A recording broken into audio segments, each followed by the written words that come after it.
نحمده ونصلی علی رسولہ الکریم اما بعد بسم اللہ الرحمن الرحیم قال النبی صلی اللہ علیہ وسلم الدعاء مخ العبادہ او کما قال علیہ الصلاۃ والسلام۔ کل کے درس میں کچھ دعا کی اہمیت اور بعض شرائط آداب کا ذکر ہوا تھا، اور یہ بات عرض کی تھی کہ اگر دعا شرائط و آداب کے ساتھ مانگی جائے تو اللہ کریم ضرور قبول فرماتے ہیں۔ اگر ہم دعا مانگ رہے ہوں مگر ہماری دعا قبول نہ ہو رہی ہو تو اس پہ غور کرنا چاہیے کہ کون سی شرائط اور کون سے آداب مجھ سے چھوٹ رہے ہیں، پھر اس طرح متوجہ ہونا چاہیے، اللہ کریم کے گلے شکوے نہیں کرنی چاہیے۔ تو ان آداب میں سے ایک اہم ترین ادب دعا کا یہ ہے کہ جب انسان دعا شروع کرے تو اس کا آغاز اللہ کریم کی حمد و ثنا سے ہو، اللہ کی تعریف، اور اس کے بعد جناب نبی کریم صلی اللہ علیہ وآلہ وسلم پر درود پاک پڑھ کر ہو، اور اس کے بعد پھر اپنی حاجات مانگی جائیں۔ ڈائریکٹ حاجات نہ مانگی جائیں، یہ طریقہ غلط ہے، ہاتھ اٹھاتے ہی بس اپنی حاجات مانگنا شروع کر دے۔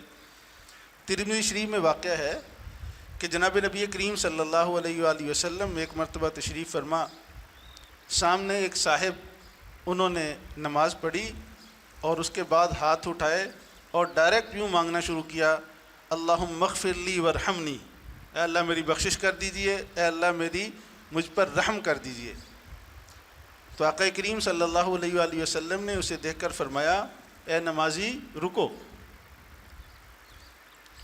پہلے اللہ کریم کی حمد و ثنا کرو جس طرح اس کی حمد و ثنا کا حق ہے، پھر مجھ پر درود بھیجو اور اس کے بعد دعا مانگو۔ تو سب سے پہلا ادب یہی ہے کہ جب ہم دعا کا آغاز کریں تو اللہ کی حمد و ثنا، یعنی وہ کلمات جس کے اندر اللہ کی حمد ہے۔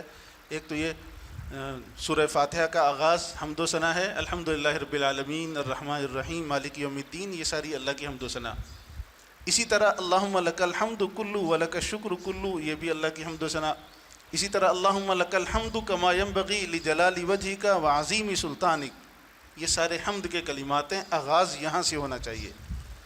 بعض لوگ بسم اللہ سے آغاز، اور بعض لوگ ڈائریکٹ حاجات سے آغاز، بعض لوگ ڈائریکٹ درود پاک سے آغاز، یہ طریقے غلط ہیں۔ میرے آقا نے دعا مانگنے کا طریقہ سکھایا ہے، پہلے اللہ کی حمد و ثنا ہو، اس کے بعد آقا کریم صلی اللہ علیہ وآلہ وسلم پر درود پاک ہو، اور اس کے بعد پھر اپنی حاجات کی طرف جاؤ۔ یہ پہلا ادب۔ دوسرا دعا کا ادب یہ ہوتا ہے کہ دعا پوری مانگی جائے، ادھوری نہ مانگی جائے۔ عام طور پر آپ نے دیکھا ہوگا ہمارے مسلمان بھائی، بس جی ہم تو اللہ سے رزق حلال مانگتے ہیں، بس جی ہم تو اللہ سے حسن خاتمہ مانگتے ہیں، بس جی ہم تو اللہ سے نیک اولاد مانگتے ہیں اور کچھ نہیں مانگتے۔ کتنی غلط دعا ہے، کتنا غلط انداز ہے مانگنے کا کہ بس یہ میں 2-3 چیزیں چاہتا ہوں، باقی مجھے کسی چیز کی ضرورت نہیں ہے۔ مجھے بتاؤ، اگر اللہ کریم نے رزق دے دیا، آپ سے عزت چھین لی، رزق دے دیا، آپ سے صحت چھین لی، اولاد دے دی، آپ سے باقی نعمتیں اپنی چھین لی، ہم دنیا میں رہ سکتے ہیں؟ عام طور پر یہ سمجھتے ہیں کہ اللہ کریم بھی الیاذ باللہ شاید ہمارے بندوں کی طرح ہے، تھوڑا مانگو گے تو وہ جلدی دے دیں گے، زیادہ مانگو گے تو شاید نہیں دیں گے۔ اللہ کریم وہ تو جتنا مانگو، آقا کریم صلی اللہ علیہ وآلہ وسلم نے فرمایا تمہارے جوتے کا تسمہ بھی ٹوٹ جائے تو اللہ سے مانگو۔ جوتے کا تسمہ یعنی اتنی حقیر چیز، چھوٹی سی چھوٹی چیز، وہ بھی اللہ سے مانگو۔ تو یہ ہے کہ دعا پوری کی جائے، ادھوری نہ کی جائے۔ ایسی دعائیں بعض لوگوں کی قبول ہو گئی۔ میرے علم میں ایک واقعہ ہے، یہ ٹل ہے، ٹل چھونی، میرے سسر صاحب فوج میں تھے، وہاں تو میرا جانا ہوا، وہاں واقعہ سنایا ایک صاحب نے کہ اس نے، خاتون تھی، اللہ سے دعا مانگی، بیٹیاں تھیں، بیٹے نہیں تھے، کہ یا اللہ بس مجھے بیٹا دے دے جیسا مرضی دے دے، ہوتا نا، بس بیٹا دے دے جیسا مرضی دے دے۔ بیٹا ہوا جس کو اس وقت اس کی عمر کو 8-10 سال غالباً تھی، کہ ہر 15 دن کے بعد اس کا سارا خون تبدیل ہوتا تھا، ہر 15 دن کے بعد اس کا خون تبدیل ہوتا تھا۔ بھائی وہی دعا یہ مانگی جاتی ہے، اللہ مجھے نیک صالح کامل الاعضاء کامل الخلقت بیٹا نصیب فرما. یہ کیا مجھے بیٹا دے دے جیسے مرضی دے دے؟ تو یہ ہماری دعائیں بعض ادھوری ہوتی ہیں، ادھوری نہ مانگی جائیں، پوری دعائیں مانگی جائیں. اس کے ساتھ ساتھ یہ بھی ادب کہ دعا مانگی جائے، دعائیں پڑھی نہ جائیں. عام طور پر یہ بھی ہم دیکھتے ہیں کہ کچھ عربی کی دعائیں سیکھ لیں، اب اس کو ہاتھ اٹھائے، دماغ تو ادھر ادھر گھوم رہا ہے، پڑھتا چلا جا رہا ہے ربنا آتینا ربنا ظلمنا سارا. اس کے اندر وہ دعا مانگ نہیں رہا، دعا پڑھ رہا ہے، جبکہ دعا مانگنے کا حکم ہے. دعا مانگی کیسے جاتی ہے کہ انسان جو زبان سے کہہ رہا ہے اس کے لفظ بھی سمجھ رہا ہے، اس کا معنی بھی سمجھ رہا ہے، اور اس کے انگ انگ روئیں روئیں سے سوال ٹپک رہا ہے، عجز ٹپک رہا ہے، ان کی ساری ٹپک رہی ہے. مانگتا کیسے مانگتا ہے؟ بڑا سمجھ کر، ادھر ادھر خیال ہوتا ہے. جب اس کسی سے مانگ رہا ہوتا ہے تو پوری توجہ اس کی طرف ہوتی ہے. اس طرح جب دعا کی جائے تو یہ دعا کا طریقہ غلط ہے کہ ادھر سے دعا بھی چل رہی ہے اور دائیں بائیں آنکھیں بھی چل رہی ہیں، نظریں بھی گھوم رہی ہیں، ادھر بھی دیکھ رہا ہے ادھر بھی دیکھ رہا ہے، فلاں کیا کہہ رہا ہے. یہ کون سی دعا ہوئی؟ یہ تو میں سمجھتا ہوں بے ادبی ہے.